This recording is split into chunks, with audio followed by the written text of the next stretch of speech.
President Obama on Wednesday met with executives from the nation's 19 biggest financial firms. Now, why did he do that? Because they're the ones who control both parties. So President Obama invited them in and said, hey, can you just pull on that leash a little bit for the Republicans and get them to heel? And they said, well, we don't want a government shutdown. That hurts business. We certainly don't want to mess with the debt ceiling. That could be devastating to Wall Street. So they're like, believe me, we're going to try to pull on that leash a little bit. So now, Chamber of Commerce, Wall Street CEOs, Business Roundtable, all saying, we don't want a government shutdown. We don't want this to continue. This is nonsense. So tick-tock, tick-tock, the Republicans are on the clock.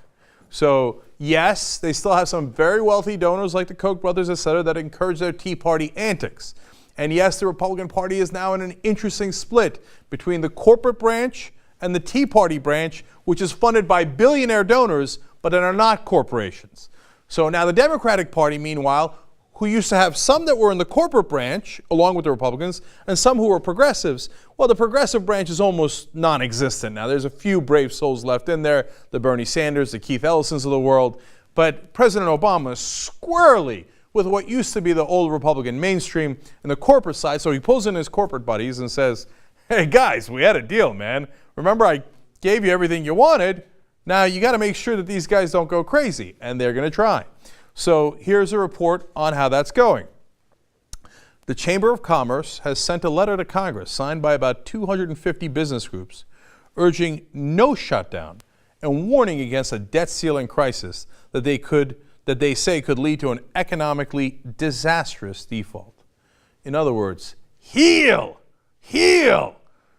And they're basically telling the Republican Party, hey, listen, man, I hope you got enough Adelsons and Cokes, because if we turn off the spigot, you're going to be in a lot of trouble. Here's another part. The letter circulated by the Chamber of Commerce urges lawmakers to raise the debt ceiling in a timely manner and remove any threat to the full faith and credit of the United States government. Here's the part I love. You better do so in a timely manner. They're not messing around here. Now, Richard Engel, who's the head of the Business Roundtable, I'm sorry, John Engel. Richard Engel's a wonderful reporter for NBC News. Okay, one of the few they have. Anyway, now John Engler, who's the head of the Business Roundtable and a former Republican governor of Michigan, Republican, okay, says, there's an element of the more independent Tea Party coalition Republicans that frankly don't listen to very many people. He doesn't say that in a friendly way. He says that you want that Business Roundtable money to keep, raining on you. This is not the way to do it, okay? Now, Scott Reed, who's a Republican political consultant, but is also with the Chamber of Commerce, makes it clearer. He says, clearly we're getting to a point where we need a Congress that's going to be productive, proactive, and create a stable environment for economic growth and job creation. Now, if you're not familiar with politics, you might think, no, that was a simple, statement saying, hey, we just need a stable environment for business. If you're familiar with politics, that was a clear and massive threat to the Republicans. Listen, bitches, we've been funding you all these decades. Now, look, Obama's super friendly to us.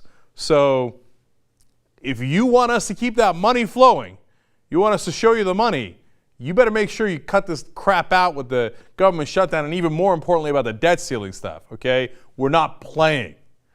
Now, if enough of these threats come in, as they have, it's only a matter of time before the Republicans do what they get paid to do, which is to follow the orders of the Chamber of Commerce.